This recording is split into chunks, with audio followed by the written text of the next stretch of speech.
We step on the field looking to dominate. Family on three. 1, 2, 3. Family. Miller to 40. Miller to 30. Miller cuts up to the 25, 20. It's all about the U, and the U for us is unique. It's truly a unique experience here at the University of Miami. It's truly a family. It was built on humble beginnings. It was built with a hunger. It was built with a toughness. It was built with an attitude. And as they like to say in the 305 here, they invented swagger.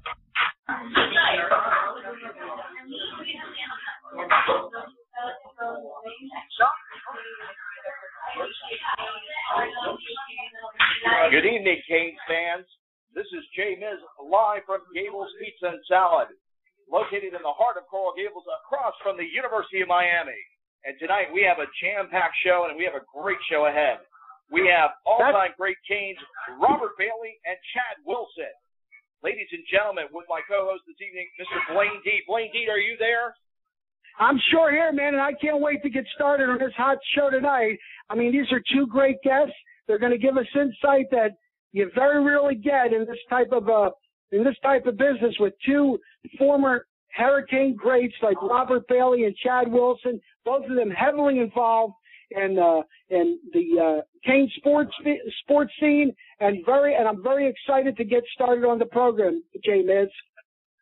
Well, that's great news, Blaine. And you know what? We have early on in the show our senior editor, Brandon Odoi. And Brandon, are you there? Hey, good evening, guys. Good evening. Brandon. How are you, Brandon? Hey, doing great. Hey, listen, guys, it's great to be back in another edition of CANEINSIDER Radio. JMiz, Blaine Dee, and all of our listening audience want to get you ready for this weekend's scrimmage. It goes down at Ted Hendricks Stadium beginning at 10 a.m. The Miami Hurricanes will get their first spring action live in front of all fans who will be able to come out to Hialeah and check them out. Now, Blaine, JMiz, this is how it's going to happen. You're going to have a scrimmage in a scenario where you start off in some goal line formations. They'll do about 8 to 10 plays, the Hurricanes will. And then Coach Al Golden says they'll go from minus 35 at the 25-yard line of the opposing team, minus 35, minus 45, and then they'll do short yardage, and then they'll go plus 25, plus 35, and plus 45, and then they'll do a 2-minute drill to wrap everything up. You will not see Stephen Morris, I'm sorry. So it's one of those scenarios where it's going to be all about Ryan Williams. He talked yesterday, guys, about how he feels about getting his first action, and so he's really excited to really sort of step in there, show Hurricane fans what he has, start doing it for real. So it should be very interesting to see Mr. Williams finally take some snaps and have the general public have something to say about what they see his potential being this upcoming season.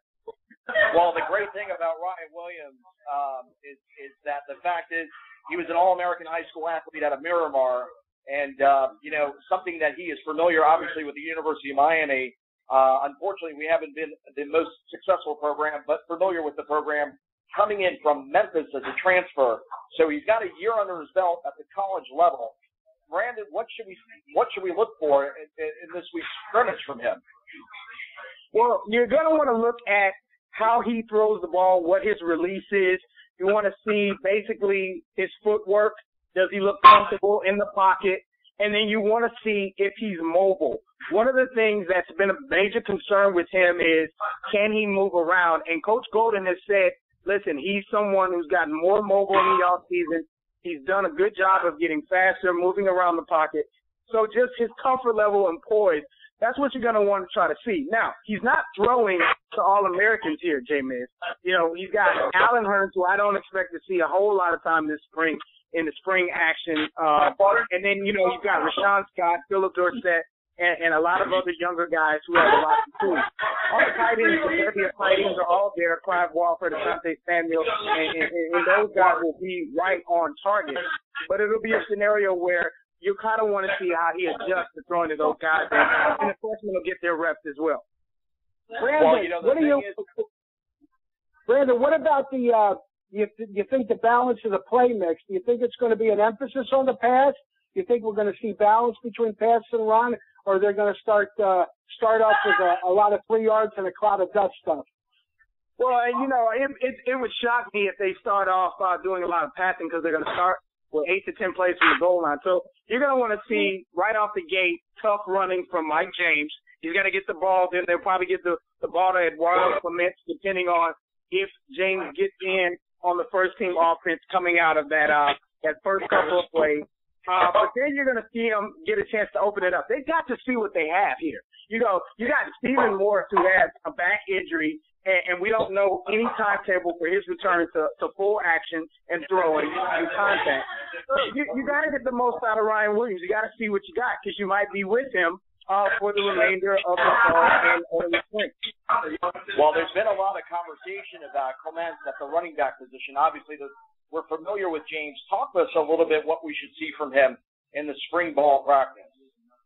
Well, in Eduardo Clements, better known as OT, I did a feature on him this past fall for CANEINSIDER, and the reality with this kid is he's super gritty, he's super tough, and he's a guy that won't back down. Just the fact that Mike James is a senior running back, the fact that he's expected to come in and get the bulk of the carries, OT will push him to the limit. You're going to see a guy who's very heady, very quick, not necessarily fast. He's probably in the 4.6 range at the 40, but a very heady, very tough kid, and he may surprise some fans. And what I predict, JMiz, is from his performance this spring, OT will get a lot of the Hurricane faithful to start backing him. He'll sort of be that cult following type guy, because he's kind of diminutive in stature. He'll be sort of a rising hero for the Hurricane team this year.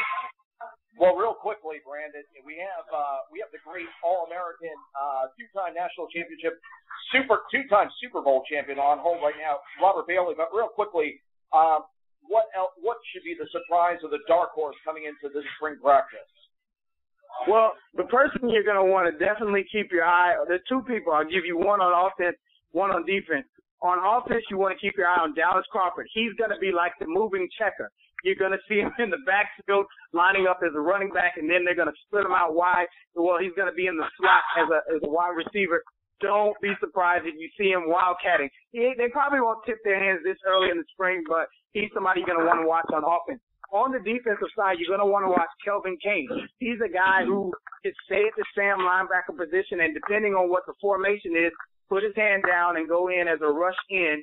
And he's a guy that a lot of people are looking at because of his speed, his athleticism, to sort of play a Marcus Robinson-type role in his spring game. It'll be interesting to see if he can overcome some of the disappointment off the field and start putting it together on the field and be the stud that a lot of people think he can be.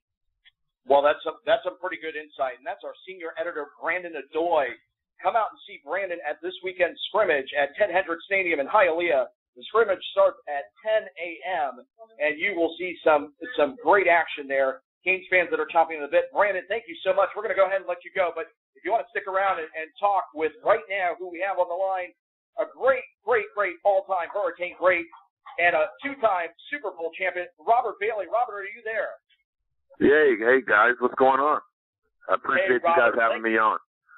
Yeah, well, you know what? It is a pleasure and a delight. As a University of Miami grad, I will tell you this, and growing up in the 90s and watching the Canes as a young tyke, what has been wonderful to see is someone like yourself that played at such a high level, both at the collegiate and professional level, but what you're doing today in the profession outside of sports. So thank you so much for coming on, and we're going to cut right to it, Robert.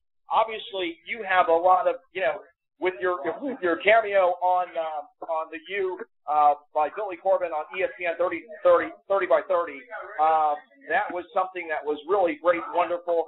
You gave a lot of insight. Tell us a little bit now, fast forward, that was a couple of years back. Fast forward now to the current Canes and some of your thoughts going into this Saturday spring practice.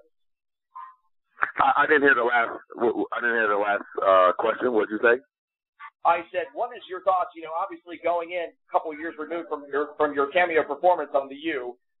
Just wanted to get your insight on what you think right now about the current Canes under Coach Golden going into spring practice, because I'm sure it feels like yesterday that you were doing those very same things, trying to win a spot for starting position on the team. So why don't you give us a little bit of insight on that?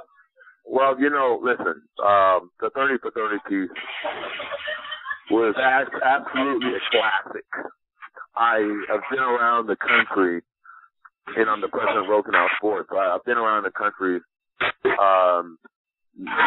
multiple times for different events, and everybody that watches the 30 for 30 pieces on ESPN have all come up to me and said that the University of Miami was one of the best, and it was done very well. It was a classic. A lot of people, it brought a lot of the history back of where the University of Miami came from, how it was built, and obviously what the kids, including myself, what we built there as a program over the years.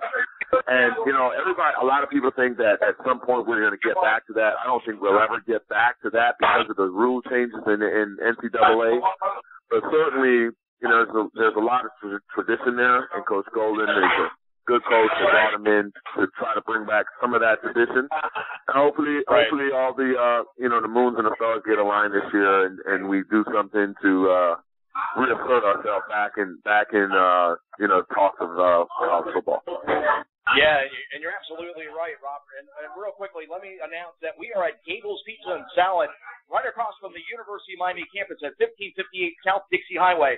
Call in tonight your pizza at 305-666-5990. We are with the great Miami Hurricane, Robert Bailey. And, Robert, that's a great point. We talked about it on last week's show with Kevin Beard, who played on the 2001 National Championship team. And he talked about the whole process of kids getting the message today. It's 3 and done, out the door, not saying 5 years like an Ed Reed or maybe someone like yourself. What's your thoughts around that? Well, college football, the draft is played a huge part in it. If you look at the draft in the last decade, juniors consistently rule the draft. Most of the top guys are junior guys. And usually by their junior year, a lot of these mock drafts, and a lot of analysts are rating the juniors high enough. Normally they take 6 years to tell if a guy can play in the NFL, and sometimes you get a guy like Andrew Luck who stays in school.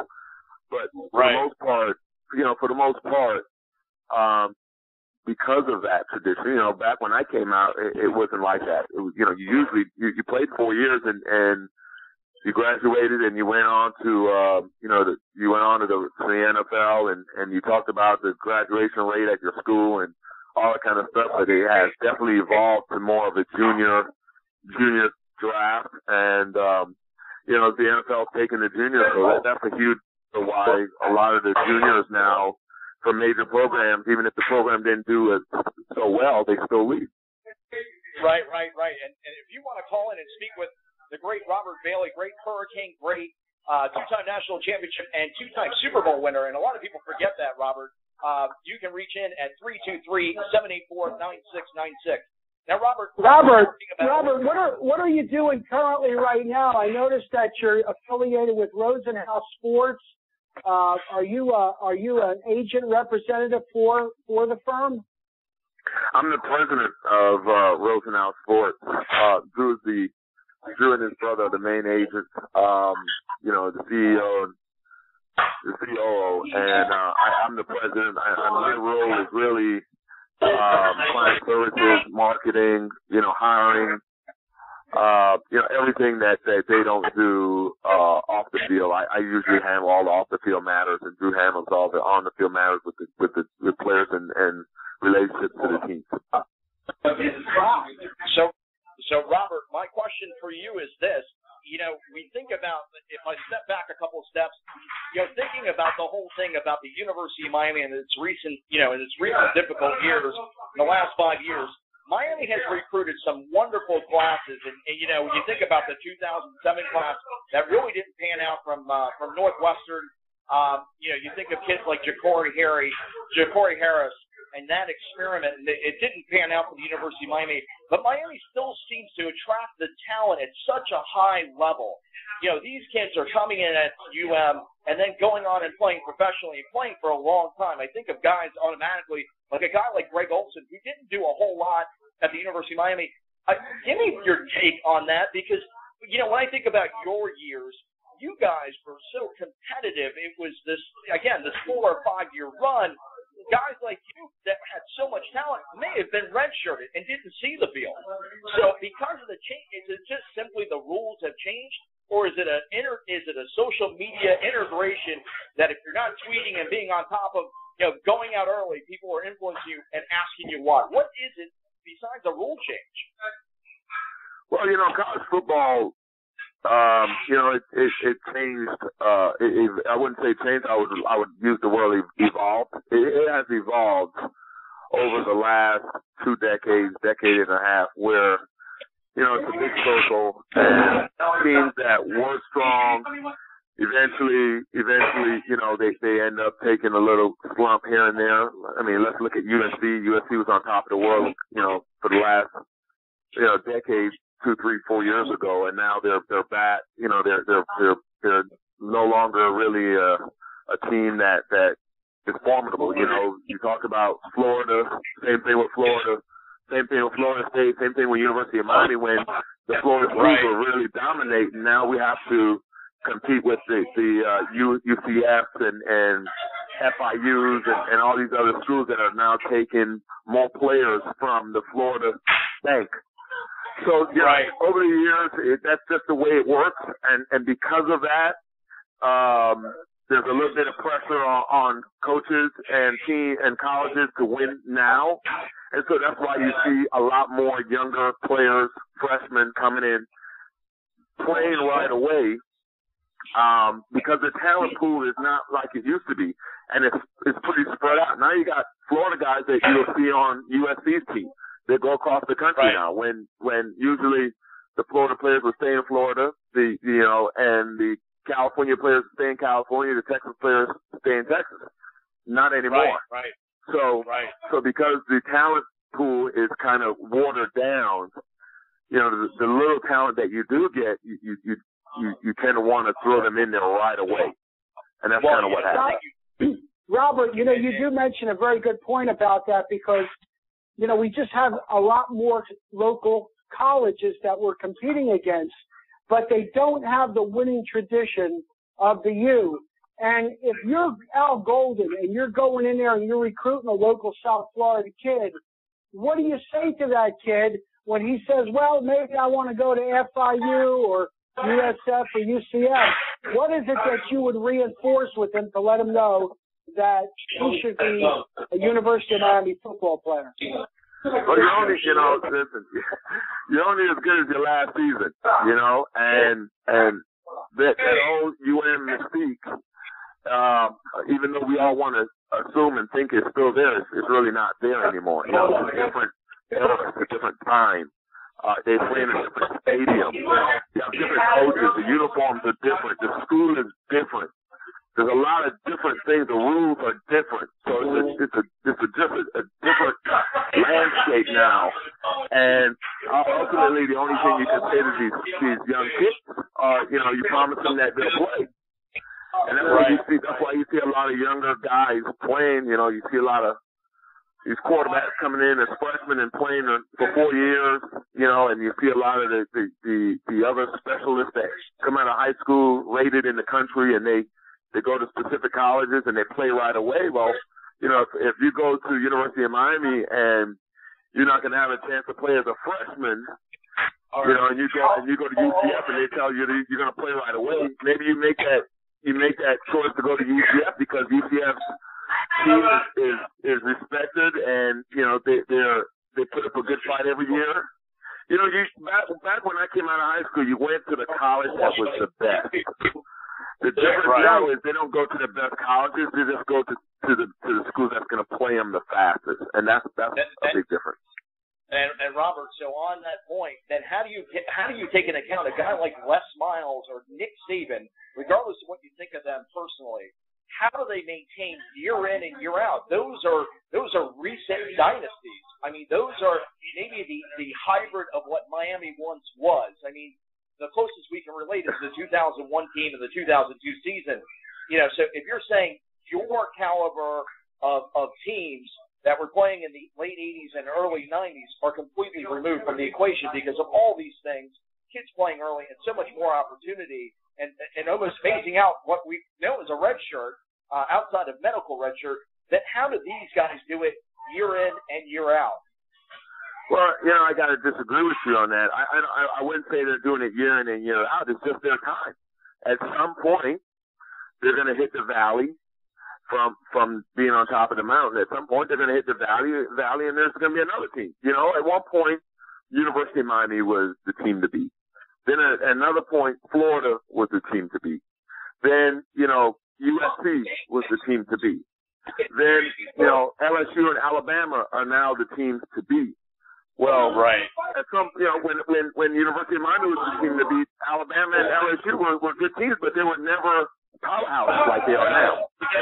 When Nick Saban was at the Dolphins, think about this: when Nick Saban was at the Dolphins, the Alabama team wasn't that great. That's why they hired Nick Saban, because they got rid of their head coach. How long ago was that? Yeah, Nick Saban was at the Dolphins. What was his last year? Yeah, you're right. You're talking about teams short. Right, but we're not saying that this LSU and Alabama have been powerhouses for 2 decades or even a decade. It's just their time. Now, they're going to go through their run, and they're going to have great players come there. But at some point, the great players are going to say, hey, I'm not going to play right away at Alabama. So maybe I'll go to the next closest thing. Maybe I'll go to LSU. Maybe I'll go to Auburn. And all of a sudden, another school is going to pop up and be the powerhouse for the next 3-4 years. And Alabama's going to go into a little bit of a slump. And then, that's just the way it works. And hopefully Miami falls in line with that train track to get back on top. Hopefully the Florida schools all fall in line to get back on top. It's just the way it works. Right. Robert, speaking of hitting the valley, and JMiz can attest to this, we were looking at some old video, and I think both of us still remember what a vicious hit you laid on that. What was that game, Jason, where he just... And that was a Texas game in the Cotton Bowl in 1990. Yep. And that was the Cotton Bowl. It was the Cotton Bowl, and actually a little bit before That was the Cotton Bowl in 1990. I think it was in 91, January. Yeah, 91. It was the 90 season, and it was the 91 year. I remember it vividly because I was a freshman that year, and there were some difficult losses. Obviously, the one on the road to BYU, and obviously the loss to Notre Dame, which in Kane's mind, obviously we got robbed on that one, right? We got robbed on that. We got robbed on that. We can talk about that over and over and over again, and that's obviously very difficult for Canes fans to swallow. But Robert, I look and fast forward, and you make some great points. It's just very difficult as the host of Cane Insider, a University of Miami grad, and being around the program so much. It's difficult to fathom that you've had 20 great years at Miami. And now, and maybe I just take for granted that the last few LSU has been on top, and you're absolutely right. They're going to go through waves. But when you look at Miami and the current class that just came out for Miami, or the classes that have played recently, the last couple of years, these kids are still going to the pros. So why aren't they formulating a team concept at the University of Miami? Because I'm just not getting it. They have the ability. Is it the coaching? Is that what needed to happen? Because Brandon Shannon was a great Cane. Obviously, you know him very well, personally, I'm sure. You're a great Cane, a very good defensive coordinator, and then it just seemed to fall apart. What is the answer to that? Listen, if I had that answer, I'd probably be at the Heck Center right now in the head coach's seat. Unfortunately, I don't have that answer. All I can say to you is, a lot of those guys, it just goes to show that there's a lot of talent in college football. No matter where you go, what school you go to. I mean, you name some small schools, there are guys that NFL are looking at small schools. And just because your team isn't playing well doesn't mean you don't have talent on that team. The number one player in this year's draft is obviously Andrew Luck, and Stanford. I didn't see Stanford busting anybody's great this year. You know what I mean? It's not like they were playing for the national championship. They had a good year, but they weren't playing for the national championship. And so with that being said, there's a lot of talent out there. there's a lot of colleges that are also very formidable these years now. There are a lot of small schools that are now, you're hearing a lot about the small schools, and the talent is just going where they can play right away. Or, or where's the closest school to their home. Or, there's a lot of different reasons. But, there's a few coaches, like you said, Les Miles, like the Alabamas and LSUs, and they're doing a great job with the talent that they're having. But at some point, that well is going to run dry, and the talent is going to go somewhere else. Robert, shifting gears a little bit, since you are affiliated with Rosenhaus, the agent, your agent company, let me just try and get a clarity on it. You got a guy like Matt Flynn. He just signed with the Seahawks, and he was coveted by the Dolphins. How is it that a guy is coveted by two teams, and then the guy goes to the Seahawks, spends a day with them, and they court him or whatever they do, and then he jumps on a plane and goes 3,000 miles to Miami? Is there any discussion by a Matt Flynn before he gets on a plane and says, listen, here's what the Seahawks are offering me. Are we in the same ballpark? Because I surely don't want to fly 3,000 miles just to waste my time. Or do they just go through the whole process no matter what? Well, you know what? Sometimes guys go through the whole process, and sometimes guys don't. But there's, the tactics in negotiating are all the same. It's all about leverage. Obviously, Matt had a lot of leverage and had the opportunity to pick between two teams. Now, he's an individual. I can't tell you why he picked one over the other. All I could do is assume. My assumption is that he thinks that he can win faster with Seattle and Lynch at the running back position, and that team, the progress that team has had. I think that played a huge role for Matt Flynn. I think that obviously the money may have played a role for Matt Flynn, and it could be the environment. There's nothing written in stone on why a guy would go with one team over another. It's negotiating, and GMs say what they say to different players, and if you don't hear what you want to hear, and another guy, it's just like college recruiting. You go into a kid's home and you talk to his parents to come to your school, and you talk to some schools. Some schools show up and talk about the education that their kid's going to get, and some school shows up and says, hey, your kid's going to go into the NFL from our program. It's just the approach, and for some reason, Matt Flynn, liked the approach from Seattle and the money that he was getting paid there, and he probably liked the opportunity to make it to the Super Bowl faster with Seattle than he thought with the Dolphins. Well, it was just funny to me because it's like I would have thought that he would have got on the phone and just sent to Ireland or Phil and said, look, I don't feel like flying 3,000 miles unless I got an idea you guys are in a ballpark, and he flew all that way. Sometimes also it could be a coach that is on that staff that maybe coached him in college or recruited him and that he has a good relationship with. It could be an offensive coordinator or the quarterback coach that was friends with him or is close with his quarterback coach at Green Bay. There's a lot of different variables here. And no one knows why he chose, but I'm sure if you spoke to Matt Flynn, he'll tell you, then you'll say, oh, yeah, that's an easy choice. Because we all have choices. And, he just went with them. Like I said, there's a lot of variables. I can't tell you why, but he went with them obviously because he felt more comfortable. Well, and we appreciate that. We appreciate that insight, Robert. And let's take it back before they make these pro decisions. Let's fast forward to the scrimmage this Saturday at Ted Hendricks Field. We are broadcasting by Gables Pizza and Salad at 1558 in Coral Gables, across from the campus of the University of Miami. 305-666-5990. Now, are you going to do? Obviously you did your cameo performance on the U a couple of years back. Can we see anything? Are we going to be able to see you this weekend or the upcoming spring game? Robert, what's your take? How much do you participate now, coming back and sitting on the sidelines and kind of mentoring the young guys?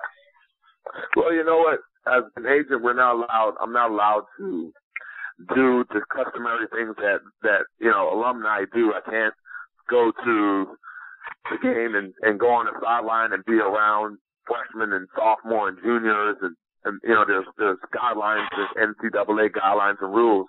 So we don't put ourselves in a position to get in trouble, So from that standpoint, you won't see me on the sideline, but I am allowed to sit in the stands and watch the scrimmage, and I do that. I've been doing that for for as long as I can remember, always going to the scrimmages. I'm planning on going to this one on Saturday and for years to come. Okay, and well, that's great, and we really look forward to actually meeting with you. Robert, you've given us a lot of great insight. Let me ask you a little bit now. So, it's obviously very difficult for you to watch in the stand. So, obviously, besides what's going on in your work life, which is probably 24/7 with the off season right now in the NFL, can you tell us anything that you want to share with the Cane Insider and the Cane Insider following of what Robert Bailey is doing these days? Because the last, you had a storied career at the University of Miami. You had a wonderful career at the pros, and obviously an abrupt ending. Anything you want to share with the Cane Insider fans, whether it's our youth program or anything that you're doing right now, working with anything with football outside of obviously Rosenhaus sports? Well, one thing I would like to say is that, for myself, Drew Rosenhaus, Jason Rosenhaus, we're all alumni of University of Miami. Right. And we have a special bond with that school, and we give back to the school as much as possible. From a support level and from financially, we give back to the school. University of Miami players are always special guys to us in our heart. And we always want to see University of Miami guys do well, regardless if we represent them or not. It is a home away from home. We'll always love it. When we're on the road and University of Miami's playing, trust me, we're all asking each other for stats and updates. And if you were a fly in the car when we're traveling, you'd be laughing. You'd be like, what are these guys doing in Dallas, Texas, and they're concerned with University of Miami back home in Miami. It's a strong bond that we have for that school, and we'll always have that bond. We'll always look out for University of Miami guys. Well, you know what? That's Robert, it's funny you mention that, because the thing that's etched in my memory is when Drew had his first client, I believe it was Randall Hill, and when Randall Hill got selected in the first round, I thought he was going to just fly right out of the room. I mean, Drew Rosenhaus is so excited. He has a picture of that in his office of him and his brother jumping up and his hands in the air, and it's a funny. But you know what? That picture represents a timeline of University of Miami and the players, and Drew in that picture looks extremely young compared to now. You know what I mean? Right. So you look at that picture, and then you look at you and you go, man, the University of Miami's been through it's been a long journey. You know what I mean? And there's hundreds and hundreds of guys that have gone through that program. A lot of them have gone on to the NFL, and a lot of them have not. A lot of them have gone on to be successful business people. And but at the end of the day, every time, when we see them, we give our respects, and we love seeing University of Miami alumni, and hopefully the school bounces back this year, and I hope everybody continues to support the school. Well, Robert, I want to thank you. This is JMiz and Blaine Dee with the great Robert Bailey, a great Miami Hurricane, a two-time Super Bowl champion. And I will tell you this, ladies and gentlemen, it's just been a delight. And thank you so much, Robert. We really appreciate it. King fans want to get back to those glory days. The kids emulate you at what you were at your level, and hopefully they can do the same thing professionally. You are a great role model. You are a great Miami Hurricane, and thank you so very much for coming on tonight's show. I appreciate you guys, man. You guys keep doing what you're doing. It's just a testament to how much you love the Canes and Miami, and it's just sports in general in Miami. It's just fun, with LeBron and Wade at the Heat and the Hurricanes and the Dolphins and the Marlins now. You know, you guys keep doing what you're doing. You know, sports in Miami is fun. Yeah, and you're absolutely right. You know, I think that's why Canes fans and Dolphin fans, but Canes fans specifically for the show, they're so frustrated because it was so much fun. You know, you think about days in the Orange Bowl, and I remember being at the last Orange Bowl game against Virginia, and what a tragic ending to such a historic stadium, and what the way to lose, and it's just been a very difficult run for Canes fans, but they're very loyal. Obviously, alumni like yourself and Drew and Jason, and actually I went to school with his sister at the University of Miami and through the school communication. So it's great and wonderful having you on, and we'd love to have you again. And definitely, we're going to follow up with you with our senior editor, Brandon Odoi. We'll definitely be following up with you with a featured piece. I think you've done great, wonderful things, and thank you so much, Robert. Thanks, guys. Thanks for having me. Yeah, thanks for having me, guys. Thanks, Robert. Thank you. So that was the great All-American, University of Miami, Robert Bailey, two-time Super Bowl champion. I got to tell you, ladies and gentlemen, it doesn't get any more exciting than that. Blaine Dee, what's your thoughts? Yeah. Oh man, I mean, the class of Robert Bailey and the way that he conducted business as a collegian, as a professional, and now obviously as a very successful and integral part of Rosenhaus Sports. It's just a testimony to the character that you built and continues to build.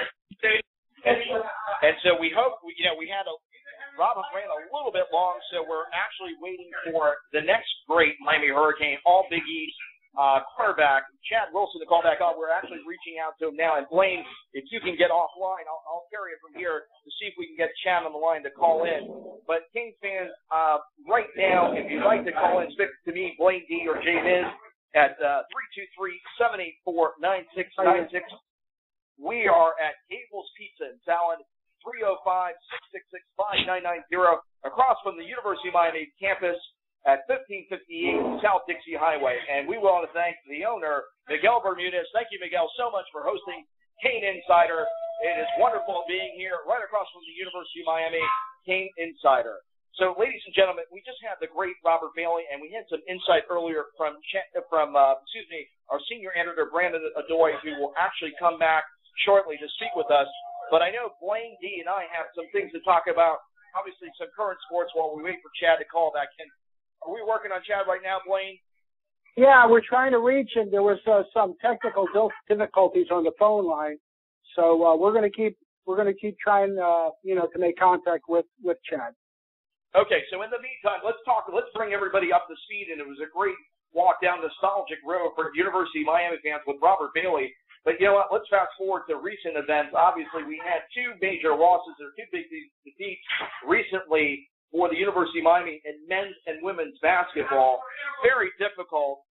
Obviously, with a lot of what you would think mojo going into the tournament for the University of Miami ladies team, and then of course the men's team being disappointed, not invited to the big dance, and then getting upset and actually blown out in the NIT. So, Blaine, what's your thoughts around that? Hello, Blaine. Well, are you there? Yeah. One moment, Jason. Hello? Okay, thank you. So while we wait, Blaine is actually trying to schedule right now. So just fans, obviously, it was a very difficult loss for the University. Hello, Jason? Yeah. Jason, sorry about the delay. Yeah. That was Chad on the line. He was having some battery issues with his phone. He's going to call back in shortly. Okay, perfect. So thank you, Blaine, for doing that. I was just mentioning about the men's and ladies teams. Obviously, last week you had predicted the men's would definitely win over Minnesota. You felt like they were below. They actually had a win-loss record. Horrible. I think they were. I forgot. They were under 500 in the Big Ten for the men's team, and they actually came into the Bank United Center and just blew out the University of Miami. Any thoughts about what your bold prediction was versus what it is now? Well, I was wrong, but on a lighter note, we do have Robert on the line, so let me just cue him in here so Chad. We can. Actually, it's Chad. Excuse me, Chad on the line. Hello, Chad. Yes. Hey guys, how you doing? Okay. Hey, Chad, how you doing? This is Blaine Dee and JMiz on the Cane Insider, and thank you for taking time from your busy schedule to share some of your thoughts and opinions to all things Canes, and we do appreciate your being willing to participate in it. I know you have a very busy schedule with your coaching and your Gridiron Studs business, and but thank you, and welcome to the show. Thanks for having me on, guys. I enjoyed listening to Robert on the segment before me. You know, and I kind of came right behind Robert, and you know, it was fun. It was fun listening to him, and I remember going out to visit him when he was with the Rams. I want to say he was in his first or second year with the Rams, and I was out in Los Angeles and went out there and saw him starting his career, and it was good to see him at that time, and I'm proud of what he was able to accomplish in the National Football League. Well, you know what? It's great to have you on, Chad. This is JMiz with the host for Cane Insider. And I got to tell you, I remember you when you first started. You came in from Long Beach State. Is that correct? Yeah. And I guess some people think I'm from California, which is not true. But, I ended up finishing high school there my junior and senior year. And from there, I went to Long Beach State. George Allen was the coach at the time. He was the coach for my first year, and I ended up going there and did 2 seasons at Long Beach State. My second season, we played Miami, and at the completion of the second season, they discontinued football at Long Beach, and I ended up coming over to Miami. Wow, and that was probably the best thing that could happen for both parties, both the University of Miami and, of course, for you, Chad, in your career. You were all Big East, I believe, your senior season. And what a contributor you were to those Miami teams. Some great years you were there. And that's the thing. When you go down this nostalgia, that walk of some Cane greats, I think about those teams and some of the players you played with. It's amazing that you can almost say it's 20 years later, and you think about that, and it seems like yesterday. I went to school there from 1990 to 95, and I think about some of those teams, and I look at the footage, and it's unbelievable that actually was 20 years ago. Any thoughts about just the whole thing with the time machine? Well, congrats on making me feel old, man. It's been 20 years. Well, just an insight on that. As you guys were talking to Robert, I had my son in the room here, and he's a sophomore who is actually being recruited by Miami. And while Robert was on there, and you guys were talking about the Cotton Bowl, I went over to YouTube and showed him what Robert did on that opening kickoff. And he got a real kick out of seeing Robert knock that guy out. Oh, so, yeah. So that, I was glad to come in behind Robert and continue the tradition. And, now I have a son who is going to be, playing college football, it looks like, in the next couple of years. So I guess it has been 20 years, and I am kind of old, I guess. Yeah, well, you probably look a lot better than me. I probably look my age, Chad, and you probably don't. But I think about now today, going into Thursday evening, Saturday we have the scrimmage at Ken Hendricks Stadium, and we didn't have enough time, so we wanted to definitely get you in on the show because you're just as important to the Cane family as any of the other players that have passed and put on that U on their helmet. Tell me a little bit about what your thoughts are coming up this Saturday. It's really one of the first. You have these practices, but it's actually one of the first scrimmages before the big game down in April. What was your thoughts preparing for the scrimmage similar to this back when you played at Miami? It's always an opportunity for you to really compete. And, mind you, we competed on a daily basis in practice, but to give you the closest thing to an actual game type situation that you could get in the spring, obviously you don't go against anyone else. But it was always good to know that, at the end of your week of practice and preparation, you're going to be, put yourself into a game type situation, and it's a chance for you to kind of get an idea of how you would perform in a situation like that before it's real in the fall. So, I took those things seriously, and I know my teammates did. And it was fun to go against. And the great thing about that is that you knew when you did one of those scrimmages, you were going to play against probably the best team that you were going to play against, even during the season. You're playing against the best team, and it happens to be the guys that you're seeing on a day-to-day basis. So it was always fun to get into a game type situation. Well, and that's a great point because, I think about it, and Robert and I talked about it, and we actually had Kevin Beard on the show last week. And it's funny, all three of you, well, not funny, but it's actually true. All of you have mentioned the word competitive. And I look at today's team, and I'm not saying these kids are not athletic or they're not very good, but it's almost that competitive edge. What is the difference now for these teams? And I know this is only Coach Golden's second year versus those teams that you played on or who you followed. You talked about going out and watching Robert Bailey play for the Rams. Well, that was pretty commonplace. What is it now that these players seem like they're so disconnected from what was traditionally very competitive spring games, spring practices, and obviously playing at such a pinnacle level during the season and winning national championships for Miami?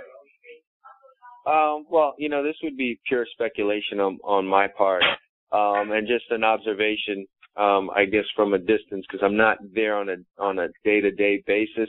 I just think it kind of mirrors society at this point in time. I think University of Miami through the years has built up a certain amount of success, and with that came guys going into the pros and having a quote-unquote glamorous life and being celebrities and so on and so forth. And I think the guys that are coming in now are looking more at that than at necessarily the championships, looking more at the opportunity to come to the University of Miami and become a first-round draft pick, like Warren Sapp, like Ray Lewis, like the guys before them. And I think they've gotten lost and they're more focused on that than going after the national championships and things of that nature. I think that's what I'm seeing. I kind of noticed that in that bowl game against Notre Dame. It just looked like things weren't going their way, and maybe guys started thinking about, okay, my future in football beyond the University of Miami. And I think what I've wanted to see, and I believe we've done that with this class that's coming in, is that recruit guys who as kids cried when Miami lost to Florida State, or who cried when Miami lost a bowl game. It's really, really going to mean something to them when they're actually there and they find themselves behind in a bowl game, or they're behind a Florida State, and they have no interest in seeing that happen while they're there. So they fight for that, and don't necessarily in the middle of a game when they're behind start thinking about their draft prospects or, their draft situation. Keep your focus on where you are right now. I play for the University of Miami. I want to win a championship while I'm here. I'm in college now. Let me take care of college. The pro football will take care of itself. Well, it's a good point that you mentioned, because it speaks to the recruiting process in terms of figuring out the character of the potential recruit. And back in the glory days, so to speak, we didn't always have the top ranked recruiting class, and yet a lot of the greatest players in the University of Miami were not the most highly ranked recruits. So, I remember Kevin Beard, he mentioned the fact, and he kept using the term hungry, that the kids have to be hungry and have the desire, and you got to somehow weed them out in the recruiting process. Well, the kids are hungry. It's just, what are they hungry for? These kids do want to play professional football, so they're hungry for that, and they'll train for that, and they'll do those things. It's just, they're hungry for really the wrong things. They have to live in the moment. And you are in college right now. You're at the University of Miami right now, and let's take care of college right now. Let's win the championships. Let's be the best that we could be. Let's be ACC champs. Let's go to a BCS bowl game. Let's win that. Let's be champions. And then when you take care of that, the other thing seems to take care of itself. So I think, if we get back onto our focus on that, I think we'll start to see success come our way again. And, Robert had a good point. You're not going to be on top forever. So Miami's built up its success. Everybody wanted to go there at a certain point, and at a certain point it becomes too crowded. And then kids start saying, okay, well, listen, I don't know when I'll play there. I'll have to sit 2-3 years. LSU or Auburn is offering me, or Georgia's offering me an opportunity to play in my first or second year. Why don't I start going there? So, the balance of power shifts, and I think there's a little bit of that. And then, some of what I talked about where kids' priorities are a little bit different. And getting back to the class that's just now coming in, the day after signing day, you had Tracy Howard and you had Malcolm Lewis and you had Duke Johnson. They were all out on the field. I witnessed this myself, out working out. And they could have been sitting around thinking about how great I got life right now. I just signed with the University of Miami. They could have been sitting around, lounging. And these guys were out on the field working. Well, you know what? Jason, I think we have somebody on the line that may want to speak with Chad. So, hello. Let's open it up. Yeah. Hi, this is JMiz with Blaine Dee. Who's there? Hello? Hello. Are you there? Okay, we'll put them on hold right now. Hold on one second. We'll see if we can get back to them. Yeah, we can get back to them shortly. But I want to talk to you. Real briefly, Chad. You mentioned your son earlier, and again, I didn't mean to age you, but I too, I don't have my son's at 8, going on 18.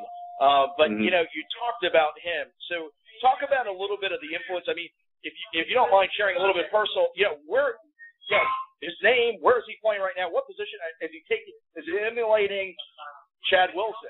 Is he playing the cornerback position? Where should we look for him? He is actually. His name's Quincy Wilson. He's a sophomore right now at University School, where I'm also a coach. And he for most of the year last year, he was a free safety, but he had cornerback type skills. But I kept him at free safety for most of the year. And at some point, I had a player that had graduated before, who's now at Wisconsin, and he kept telling me to move, my son to cornerback. He said, Coach, when are you going to put Quincy at cornerback? When are you going to put him at cornerback? I was like, I don't know. I don't know if he's ready for that yet. And, I guess being a protective dad or whatever. And then finally, I decided, what, let's do it in practice. You go play corner. The kid that was playing corner, I had him play at free safety. And you know what? Both kids looked more comfortable in the new spot that I had him in. And I just let it, I let it ride, So for the last 3 games, he was a cornerback, and he looked very, very comfortable there. And he's a pretty big kid. He's 6'1", 185. I guess that's the kind of size you're going to need to play corner now, since all these basketball players are playing receiver. So it's a good deal for him. And, I figured I'd try to teach him everything that I know. And he's been, for the most part, receptive to it, as much as a 15-year-old can stand listening to his dad. He's been pretty receptive to it, and he's got great technique, and he's having a pretty good off season thus far. And I hope it continues. I hope he continues to work in that direction, and that things turn out well for him. Well, let me ask you. Could you speak a little bit about the work that you're doing with your company, Gridiron Studs? Fascinating stuff when you go online and read about it. Could you tell us a little bit more about what your activities are with Gridiron Studs? Yes, and I do want to interrupt. I do want to interrupt real quick. Chad's, if you're following us on Twitter right now or on Facebook, Chad's handle, you can follow us online. And Chad's handle, Chad, read your Twitter handle first before you get started, because I think we're on an internet talk radio. I think it's important that you share that with everybody so they can follow you right now, because you're going to talk about Blaine's White. Great stuff. Right. You can follow me on Twitter at Gridiron Studs. I've got quite a few followers on there. I'd love to have a bunch more. I'd love a bunch of Cane fans to come on there and follow me and keep up to date with what I got going on with Gridiron Studs. And in a nutshell, Gridiron Studs is a website where you can go on. If you're a high school and even a youth football player, you can go on there, create a profile, and add your highlight video on there, and it's available on the site for anyone to see. So that could be a college recruiter, it could be a scout, it could be a fan, could be parents, anyone who wants to see your highlight video. But I have quite a few college coaches now that come onto the site looking for players. And I've got players from all over the country. Now, I started the website when my first year of high school coaching. I was at Archbishop McCarthy High School, which is in Fort Lauderdale, Florida, and there was a couple of seniors on there that were pretty good players, and they weren't getting much action in the recruiting game. And I just opened an account with YouTube, and I told them, hey, you guys give me your highlight videos, your DVDs. And I took the DVDs, uploaded to YouTube, I emailed some coaches. and gave them the YouTube link, and it seemed to work out great. I didn't have to go mailing out DVDs or VHS tapes like I had to do back in the day, and it seemed to work pretty well. So I said, why don't I set up a website where I can help the kids next year, and maybe a couple of other local kids that I know, because I coached youth football, and a couple of the youth football kids now are high school players, so maybe I could help them. And I set this website up, and it just took off. First I had a couple kids from Broward County, then some from Dade County, then kids from Georgia, and then California, and then Hawaii, and then Canada. And a couple of weeks ago, I had my first submission from Switzerland, of all places. Didn't even know they played football out there. So I had a couple of high school kids submit videos from Switzerland. It's been great to see how football is played all over the country. It's great to play a part in kids realizing their dreams to play college football, whereas they may not have been otherwise noticed. The website gives them an opportunity to be seen by colleges from all over, Division I all the way down to the junior colleges. So do you find yourself, because you have over 5,000 followers I see on Twitter. I mean, are you at capacity? Where are you at in regards to staging? About how many kids are you involved with now? It's funny, another Cane great, Twan Russell, I saw the other day, and Twan, obviously, during the years that we both went to school, and he's obviously involved with the Dolphin Youth Mentoring Program, and he talked about the other day on the radio, he started off with like 80 kids, and now he's up to 1,100. I mean, can you talk us through? I mean, it's an unbelievable story what you guys are doing. And ladies and gentlemen, if you don't understand this, it is beyond great being a Miami Hurricane. These guys are doing more than what was on the football field. You have guys like Robert Bailey, Chad Wilson, Twan Russell. You think about these guys and the contributors that they are to football youth. It is unbelievable. And Chad, with that said, talk us a little bit of where it was. I mean, you told us about the YouTube video. How many kids, and how do they get involved with your program? Well, it's just as simple as going to gridironstuds.com and then clicking on Add My Video or clicking on Register, and everything's right there. It's cut and dry for you. You fill out a form. It takes you 5-10 minutes to fill in all the information that you need, and then add your YouTube video on there. It's all automatic. I don't have to play a part in it. If you come on the website 3 a.m. in the morning and add your video, it's up instantly. So you just go to gridironstuds.com, you click on Register, or you click on the big red button that's there on the front page that says Add Your Video, and just fill out the form and follow the steps there. And then you're live after you've filled all that stuff out. And it's great to, like I said, to be a part of helping kids out and helping them get a college education and things of that nature. And I'm not the only one involved. And you guys spoke to Kevin Baird last week. Kevin and I both coach at university school. Kevin coaches the wide receivers. I coach the defensive backs, and sometimes it gets really competitive between he and I. And it's a great thing to watch, and gets hot and heavy, and, he says my DBs are holding, and I tell him, your receivers are crying too much, and it seems like I'm out there in my old days in University of Miami competing with wide receivers, and it's for the benefit of the kids that are there because we're getting them better.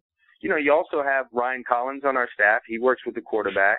You've got Mike Rump coaching over at American Heritage. You got Donnell Bennett coaching at Northeast. So there's quite a few of us that are giving back at the high school and youth level. You've got Najee Davenport coaching youth football at the park where I was at, which is West Pines out in Pembroke Pines. And you've got a number of guys that are out in the community giving back and trying to push the lessons that football has given us onto the young kids that are coming up. And I think that's great. Well, Chad, it's pretty admirable when you think about what you're doing because, we get obsessed or we get overly focused on, football and what football means. But the fact of the matter is, if these kids are able to be able to get an education, to get maybe a scholarship where they don't have to pay for the tuition and the books and the room and the boarding and all that stuff, as a result of their football endeavors, I mean, you can't put a price on it. Not everybody's going to play in the NFL, but everybody needs to get an education, and this is a wonderful opportunity for them to take advantage of your services because it could end up being something that assists them with a tuition, an education that's paid for. And God bless you for the work that you're doing because you're helping out the kids up to date. Yeah, and it's great. And, you know, a lot of people don't understand until they get into the process. You know, college football is not, you know, it's just not the ACC or the SEC or, you know, the Big 12 or Big 10 or Pac-10 or Pac-12 now. It's not just those schools. You've got hundreds and hundreds of schools that play football that will give you a scholarship or a partial scholarship or give you money to go to their school. And it's all about getting an education. I'm sure, you know, I know all the kids when they're playing in high school think they're going pro, and it's fine, you know, that's your dream, pursue it. But in the process, get your education. And it's, you know, it's not even just that. It's just teaching the kids the lessons of working hard towards a goal. So if your goal is to play college football, if your goal is to play professional football, it's our job to show them all the steps and all the sacrifice and all the dedication that you need to have to try and work your way up to that goal. And if you fall short in the process, as 99.9% of them will, at least on their way there, they learned a little something about hard work and dedication and grit and determination and all those lessons that you learn in playing football. They can now turn around and apply to their professional lives, to their family lives, and to all the other things that they're going to encounter as adults. And I think that's the greatest thing that football's given me, and now I in turn want to, you know, give that force to the kids. And that's some great stuff, Chad. You know, I got to tell you, it's almost perfect timing. We actually have back on our senior editor from CANEINSIDER, Brandon Odoi, and Brandon runs a sister program. He runs a program about Florida Youth Sports on Monday night here on the network, on the South Insider Network. And, you know, we have Brandon on. But real quickly, you know, Chad, the thing is that you talked about all the Canes that contribute. And it's such, you know, to Blaine's point, just to piggyback on there, it's such a wonderful thing because, unfortunately, a lot of times think just of the athlete and the athletic play. But you know what? You guys have been able to influence young men and be able to shape them into being something positive and doing and seeing more things. You know, coaching is a great aspect of athletics. And people forget that because eventually your career does come to an end, as for some of us earlier than others, and it's some great stuff. Canes fans, real quickly, if you'd like to call in, you're live now on CANEINSIDER with JMiz and Blaine Dee. Our call-in number is 323-784-9696. And we have on the line now our senior editor with CANEINSIDER and host of Florida Youth Sports, Brandon Odoi. Brandon, are you there? Yeah, what's going on, JMiz? Hey, Brandon. So you obviously heard a little bit of the talk that Chad has, and I know you should hit it right off on the start. You know, we talked about his son. We talked about him working at university school with the greats of Kevin Beard and Ryan Collins, who was, people don't forget, was the starting quarterback at the University of Miami in the early 90s at one point, and a great athlete. And so some of those things that, you know, he touched upon, you know, I'm sure you got probably a litany of questions to ask. Well, yeah, you know, Chad does a great job, definitely out of U School, and he and I had a chance to talk a few weeks ago about Football Hotbed, the youth site that we run, and on Monday nights on Hotbed Radio. And Chad, are you still on the line with us? Yeah, I'm still here. Hey, I was just curious. I mean, do you guys have, amongst the University of Miami alumnus, the football alumni, do you guys have sort of a competitive rivalry? Because I know a lot of you guys, you know, you're on the youth football side as well, which you mentioned. I know Ryan Collins, I believe he was coaching out at Pasadena. Did it ever happen that you guys teams played each other, you know, and it sort of became the U versus the U or Civil War type of thing? No. He actually coached on a weight class younger than mine. But just to give you some insight, I've known Ryan since we were kids, and when we were kids, he and I played together at Pasadena. He was quarterback, I was a running back, and you know, I was a running back, wide receiver. Ryan would throw me passes. People don't realize this, but I mean, this goes back to 1985. He was a quarterback, and probably the best quarterback in our league, and he was smooth as ice, and he's probably one of the guys that could, you know, had a strong arm and could throw the football. And I was on that team, and we grew up together playing at Pasadena.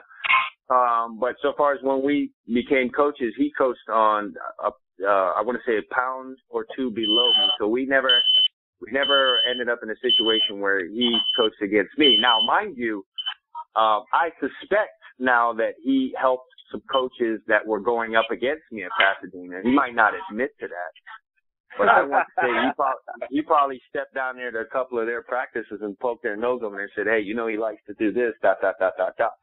You know, I don't know if you guys ever want to get him on and, you know, see if he wants to tell the truth about that. But so far as going head to head, that didn't happen. Well, good stuff, Chad. And listen, we greatly appreciate you being on the radio with us tonight, Cane Insider, kind of wearing two hats tonight with the youth football stuff, and obviously as the beat writer for the Cane Insider. And listen, I want to ask you one more question about your son. You talked about his interest, the interest in the University of Miami. How is it, because he's, you know, such a young player, he's a rising junior, how can colleges and universities show interest in him now? What are the sort of legalities? What is he going to be doing? Will he be going to any camps? I'm sure you've been to the campus a number of times, but have you gotten a chance to meet the staff? I had a chance to see him, you know, in camp, performing camp, and he looked great. Nobody could get off of his block on the line at the quarterback position, but I was just curious if you could give us some insights into that sort of recruiting world, especially at the very early stages going into your junior year. Yeah, obviously he's been down on the campus a couple of times. You know, we've been to the camp the last 2 or 3 years. I want to say we went once or twice with Randy Shannon. Then he went to Al Golden's camp last year and performed well, and they've taken an interest in him. And obviously they've had a chance to kind of follow his off season. He made the South Florida Express of, 7-on-7 team, which is a very well known 7-on-7 team that operates down here in South Florida. And then, of course, what he was able to do at the football university camp last week. He won a defensive MVP. So, they've obviously kept an eye on that. As you know, most of them, they do follow how the offspring of former players have done. Ray Lewis III just committed to Miami a couple of days ago. So they're well aware of how he's doing and how he's progressing. And when I'm down there, they do ask me about him. And, it's that type of thing. They can't really go hard and heavy in terms of recruiting him until next year when he's an actual junior, because he is still a sophomore. So, so far, offering him a scholarship or doing any of those type things, they're not able to do that just yet. But they do keep in contact with me, and they do continue to ask how he's progressing, and they do follow his progress. Hey, Chad, it's funny you had mentioned that you played a little Pasadena football. I was a coach over there for about 7 years, and you're talking about the one right off of Sheridan Street, right? In summertime? Yes. Yeah. Do you remember that they would have a flag football program, and then as the kids got older or bigger, then they had the tackle football program.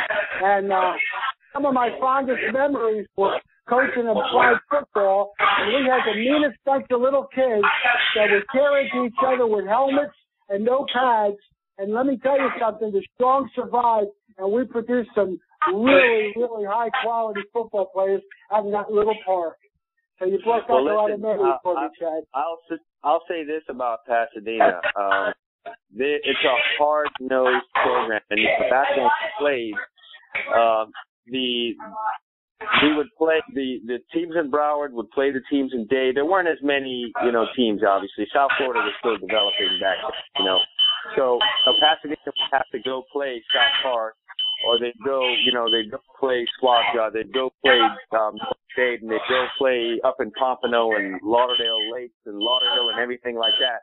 And it was for the most part, it was a majority white park. So you'd go out there and, if you had 20 players on the team, 16, 17, you'd have 3 black kids on the team, and that'd be me, Ryan, and, maybe someone else. Or it'd be Roger Harriet, the head coach of University School. He had an older brother that put stuff. These guys would look at they see the white kids coming in there with a couple of black kids, and they think, okay, we're gonna mop this team up. They're gonna be afraid of us, blah blah blah. Well, I'll tell you what, those kids on our team had no fear of anything. They'd go walk right into these parks, go handle their business, and and then that's it. I loved being a part of that. And I could tell you, I owe a great deal to the coaching that I got as a youth football player at Pasadena Lake, to how far I got as a football player. So I got a lot of respect for guys that coach the youth football game now, that show the kids the right things, because I'm going to tell you what, when they start playing that early, it really is important what they learn right off the bat. It really does make a difference. I see it in high school now.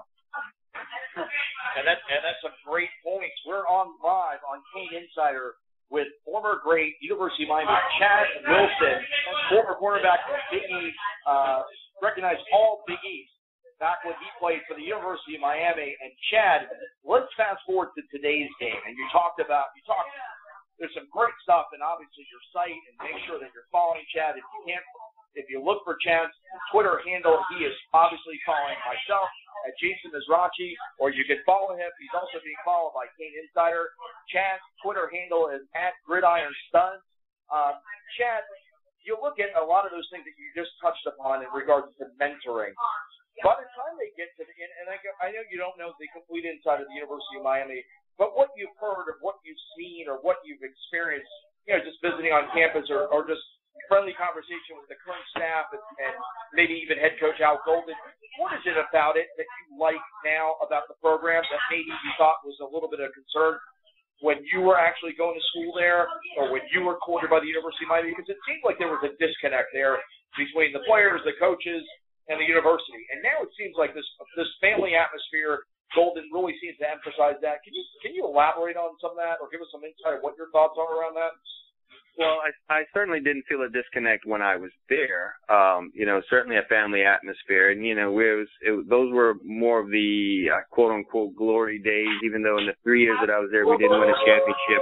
We did have a chance to play for it twice the 3 years that I was there, and I'm starting to see that again here with this group that's here. And the biggest thing about Al Golden, because I was finishing up my degree. The first half semester that he was there, I was finishing my degree, so I was on campus every day. And one of the things I noticed is that he has a plan in place for everything. He has a plan in place for recruiting. He has a plan in place for how you speak to someone on the phone, how you walk down the hallway. Very, very organized, very detailed. And part of that plan is creating a family atmosphere and making the players feel like you care about them. And I'm talking about the staff, and that's important.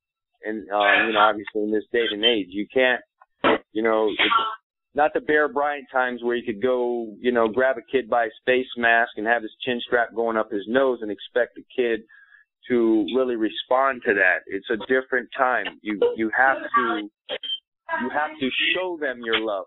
Now, I'm not saying Bear Bryant didn't love his players. He had a way of showing it, but you got to show it in a different way now.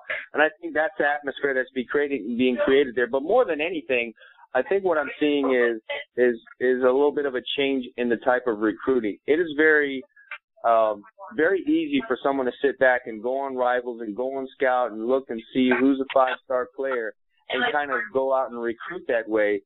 But that typically ends up being a mistake because 4- and 5-star guys as ranked by these recruiting sites does not always necessarily mean that they're a 4- or 5-star type player. They may be great athletes or things of that nature. I think that what they've done is focused on recruiting football players. If you happen to be a great athlete in the process, that's great. But recruit football players, guys that want to play football, not a guy who could have played basketball and someone talked him into playing football. So he's great, he's tall, he can jump off. That's all great. But at some point, you got to play football. And I think this staff has really honed in on grabbing football players and grabbing them out of this area, South Florida. There's a reason why all these other colleges come down here to find football players, because this is where it's at. So let's lock it up ourselves and get those players to the University of Miami and stop having them, go out of state. To a certain degree, that's going to happen because of the internet. Now kids down here are a little bit more aware of what's available outside of South Florida in terms of colleges. But let's start getting more of those kids to stay here and go to the University of Miami and build this thing back up to where it needs to be. So do you know, what you've seen and what you've heard, you know, Robert touched on it earlier in the show. He talked about that Miami will never be what it was.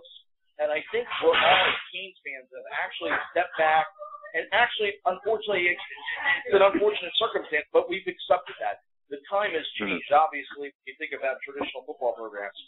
What can you see, if you were to look at a crystal ball, what would you see for the Canes the next couple years? I mean, obviously we have this probation lingering over our heads. You know, what is it that you would say, if you were to take a prediction, to take a wild guess, versus what you'd like to see? I mean, because Canes fans, you know, we've been frustrated for a while now. We thought we had some quick fixes with, obviously, the recruiting class of 2007, 2008.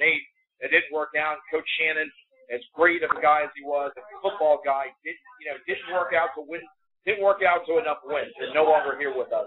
So can you elaborate or give us some insight on your take around that? Obviously, you played the game, you've been around great teams, and what it is down today. I would agree with Robert in the statement that I don't think the University of Miami will be what it was, you know, through the 80s. You know, the 5 championships in a decade. That's a very difficult thing to accomplish now. You know, I remember myself going through some scores during the last season that just passed. I remember seeing North Dakota State beating Minnesota by 14 points in a game. And I remember thinking to myself, that is a testament to, that's the internet right there. That's North Dakota out being able to go and recruit out of their area without a huge budget, because they can contact kids and see kids on the internet. And I guess the point I'm trying to make is the internet has leveled the recruiting game for all schools. So now smaller schools are able to, on a certain degree, compete with bigger schools in terms of recruiting.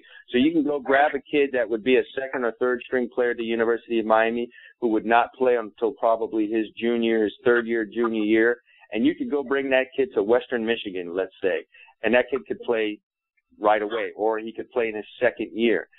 And when a kid is faced with that opportunity or that decision, do you want to go to the University of Miami and possibly play in your third or fourth season, or do you want to go to Western Michigan and play right away?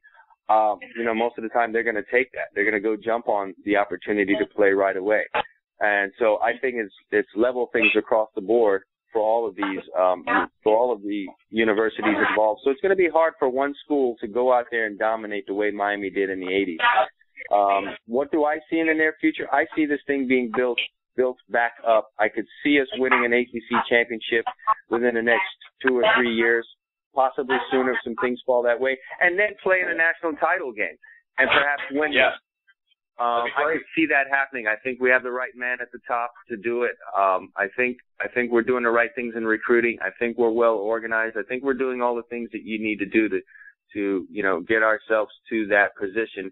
And it's going to be interesting here, you know, to see itself play, you know, for it to play itself out and see if we get to that point. So, you know, I'm hoping that we could see that. But hey, listen, it's been great talking to you guys. I do have to go make a phone call here to a college. I have an 18-year-old senior daughter that's getting ready to go to school, and I got to go entertain a phone call now with her volleyball coach, her new volleyball coach, and I got one in my house. I'm trying to get off to school. So. Yeah, well, we hear you, Chad. Thank you so very much. Canes, thanks, Chad. All Big East. Chad Wilson, ladies and gentlemen. Chad gave us some great insight. Chad, thank you so much. We'd love to have you back on the show. I would certainly like to do it again. So, you know, you guys give me a call, and I'll be more than happy to jump on if time permits. All right, perfect. Thank you, Chad. Have a good evening, Chad. Ladies and gentlemen, thank you, guys. JMiz and Blaine Dee with Cane Insider, and we had 2 great hosts. If you are about the Canes, if you missed out on tonight's show, you definitely have to play this one back and listen to it over and over and over again, Blaine Dee. I mean, we had 2 stellar guests back-to-back with our senior editor and being able to talk everything about the Canes, youth football, and the professional game. You got some insight from Robert Bailey. Blaine Dee, what can you say after those 2 calls? Well, it just shows you the continuity that just permeates these players that played at the U. I mean, they continue to have a character and a uniqueness about them that is a reflection of their growth as players from the U, and it just translates over into their adult life. And it's just a joy to listen to these guys speak, and you just get excited when they talk about their experiences and about sports in general and life in general. Well, that's a great stuff, and I'd like to thank our producer of the show and my co-host, Blaine Dee. Blaine, that was wonderful this evening having both guys on. Guys, if you'd like to speak with me or Blaine Dee, we're going to wrap up in the next 10 minutes. If you'd like to speak with us, call us at 323-784-9696. We're live at Gables Pizza and Salad, brought from the University of Miami at 1558 South Dixie Highway, right across from campus. And I think we still have our senior editor on the line. Brandon, are you there? Brandon, listen, Brandon. what happened? What happened with the basketball teams? I mean, I had us winning the NIT. I thought that the baby girls would be deep into the NCAA playoffs, and they're both gone. Help me out here. Well, Blaine, listen, you know what it's happened in postseason basketball. You know, first I'll start with the guys. They absolutely came out with no spirit in this game at all. As a matter of fact, Coach Dell was commenting before the game. He said in the post-game press conference after their NIT loss to Minnesota that, you know, he didn't feel his team was even up for playing. They didn't want to be there. It was kind of embarrassing of a performance right there on your home court to close out the year. But I would take it a little easier and just say, here's a team that didn't have a lot of leadership, and that the fact that Duran Scott was not able to go those last couple of games really started to wear on this team. You could see it. They didn't have the leadership. I think Malcolm Grant was expected to be that guy, and I think Duran Scott ended up being that guy. And when he wasn't around, it was sort of this what are we playing for type of scenario. And you just saw complete combustion. And Minnesota just took them to town, and now they're headed to, I believe, New York for the Final Four in the NIT. On the women's side, the reality of that situation is no Raquana Williams and just didn't have enough offense. You know, it's exactly as I told you guys last Saturday. You know, the teams are going to focus in on Shanice Johnson without her running mate. I think with Raquana Williams, they win that game against Gonzaga hands down, very easily into the Sweet 16. It would have been the first time in program history, if I'm not mistaken, and they just didn't have enough. So unfortunately, they're packing their bags, both the men's and women's team. Kind of a tough night for Hurricane basketball. Yeah, it was tough, and it was a great segue because unfortunately it was due to suspensions either by the NCAA or obviously the self-imposed suspension on the ladies' side, and it was a tough loss. So to fast forward, you know, a lot of dancing around this Saturday's talk about the scrimmage coming up at 10 Hedrick Stadium, Brandon. You're going to be there. Blaine Dee, JMiz, we're all going to be there for Cane Insider. Scrimmage starts at 10 and I believe ends at 12. We'll be out there kind of early, going ahead, taking photos, interviewing, and scribing out all the Cane's insights. And definitely look out for all of Brandon's postings along with Blaine's blog that hit Cane Insider. Brandon, you talked about it a little bit earlier about the dark horse. What should we look at as the big surprise? You know, we looked at the depth chart early on that was released, and of course you have a kid like Ray Armstrong that has obviously been talked well or spoken of very well recently, but still is on the number 2 depth chart. What else should we see from Miami that may be a little bit surprising on paper, but when it comes into what we may see in either the spring practices or scrimmages will unfold and change when we get into the regular season? I think you're going to want to keep an eye on the cornerback and the defensive back positions, especially back there in the secondary. It doesn't sound as if Brandon McGee is really kind of getting back to where he was last season. This first scrimmage is going to be huge from that standpoint, so you definitely want to keep your eye on that. And then on the offensive side of the ball, I think you want to pay attention to the offensive line, where Chantrell Henderson is, where they're going to play John Feliciano, if Malcolm Bunch is going to solidify himself at that left tackle position. You know, those are going to be a lot of the things that you want to kind of focus on. There's going to be a lot of eyes sort of everywhere if you're a Canes fan just showing up at this scrimmage. and you have to be a fan to be at a scrimmage like this. And that's part of the reason that the university is doing this. Al Golden's administration wants to sort of open up and show his team off and sort of improve the brand of football that they're playing and just sort of get the guys in game-like atmospheres and competing. You heard Chad Wilson talk about it. It's one of those things is Cane's teams in the past have been known about competing. The very good ones were all very competitive. And so... Well, go ahead, Brandon. No, I was just going to close by that part by sort of just saying, I think you're going to see a lot of guys really trying to compete. And this whole jersey system, you've heard people sort of allude to it, the black jerseys being the starters on defense, sort of the orange jerseys being the highlighted guys on offense, this sort of system of, rewarding the guys who are doing the best and playing the best and losing your jersey after poor practices and performances and games, gaining a jersey after great practices. This sort of thing try to bring the competition level back to Greentree, and that's what's sorely been missed in the past several years. Well, that's a great point. You heard that emphasized both with, Kevin Beard last week. You heard that emphasized again today with Robert Bailey. And Chad Wilson. You have guys that played at three different teams and all played for the championship, as Chad shared with us, or played on national championship teams. And it's just amazing when you hear that again and again and again. And hopefully we'll see that. What should we expect in regards to, are we going to be able to see any recruits that will be out there at the scrimmage, or is that not something that they will be attending but waiting out until going actually to the actual spring game? No, Coach Golden talks about it. High school recruits will be present. It's a great recruiting tool, another great opportunity to get these kids exposure to the program. It also gets the Hurricane program into a new community, the Hispanic community in Hialeah, where there's a lot of support, and they want to continue to promote that support. There's several reasons to have these scrimmages, and the various locations of the scrimmages should not be lost on anybody who's paying close attention to this program. Next week they'll be out in Fort Myers. Southwest Florida is quickly becoming a very kind of hotbed for recruiting talent in the high school ranks. Our football hotbed affiliate, Hector Avila, his son, is a very talented young man out of the Fort Myers area on the high school level. I believe he plays defensive back.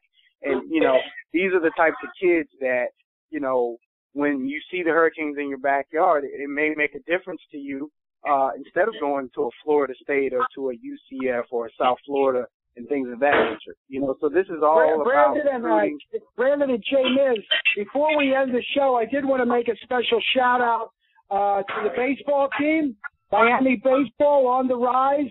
What's our record now? Like 18-4, and a special recognition to our catcher Peter O'Brien.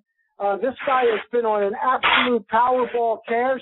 6'4", 225-pound senior transfer, playing catcher for the Canes baseball team. I mean, we do have something to look forward to going into the spring months, other than just spring football.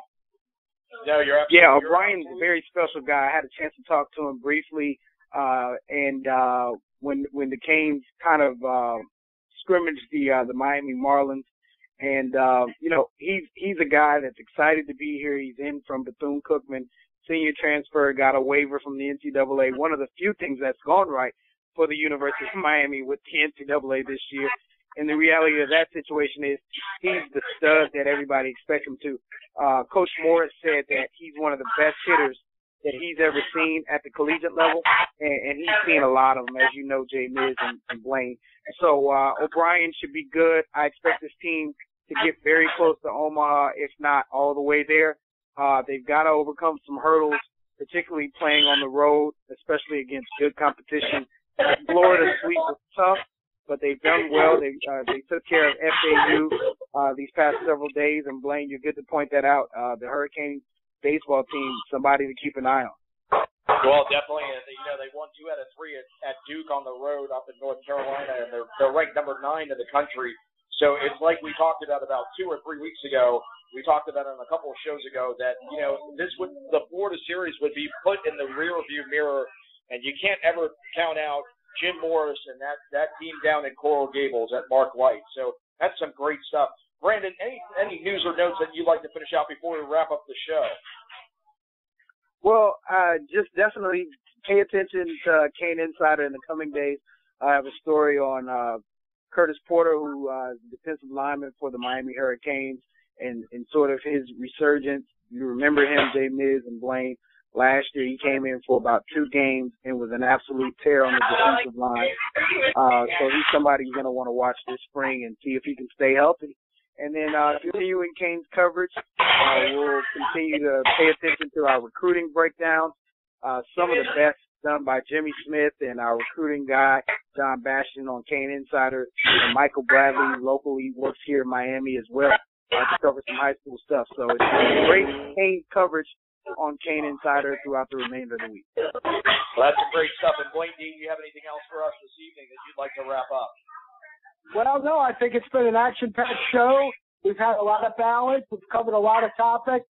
And now we're just looking forward to the big scrimmage this Saturday. Well, listen, Cane fans, if you want to follow this show, if you missed out on most of it, it was a humdinger. I mean, we had some great guests, and we actually had some great content.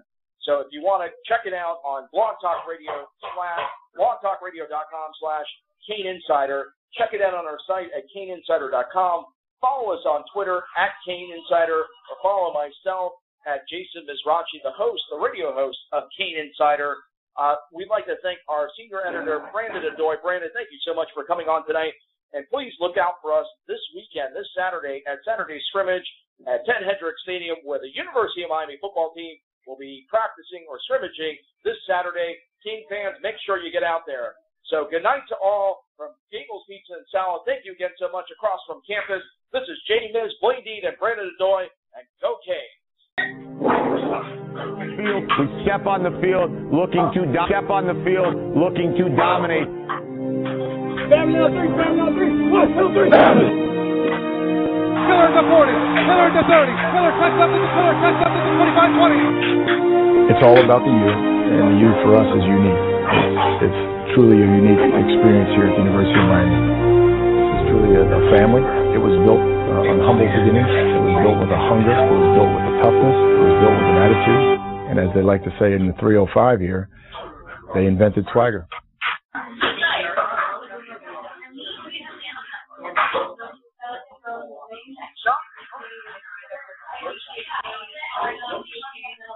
Good evening, Canes fans. This is JMiz live from Gables Pizza and Salad, located in the heart of Coral Gables across from the University of Miami. And tonight we have a jam-packed show, and we have a great show ahead. We have all-time great Canes, Robert Bailey and Chad Wilson. Ladies and gentlemen, with my co-host this evening, Mr. Blaine Dee. Blaine Dee, are you there? I'm sure here, man, and I can't wait to get started on this hot show tonight. I mean, these are 2 great guests. They're going to give us insight that you very rarely get in this type of business, with 2 former Hurricane greats like Robert Bailey and Chad Wilson, both of them heavily involved in the Cane sports scene, and I'm very excited to get started on the program, JMiz. Well, that's great news, Blaine. And you know what? We have early on in the show our senior editor, Brandon Odoi. And Brandon, are you there? Hey, good evening, guys. Good evening, Brandon. How are you, Brandon? Hey, doing great. Hey, listen, guys, it's great to be back in another edition of Cane Insider Radio. JMiz, Blaine Dee, and all of our listening audience want to get you ready for this weekend's scrimmage. It goes down at Ted Hendricks Stadium beginning at 10 a.m. The Miami Hurricanes will get their first spring action live in front of all fans who will be able to come out to Hialeah and check them out. Now, Blaine, JMiz, this is how it's going to happen. You're going to have a scrimmage in a scenario where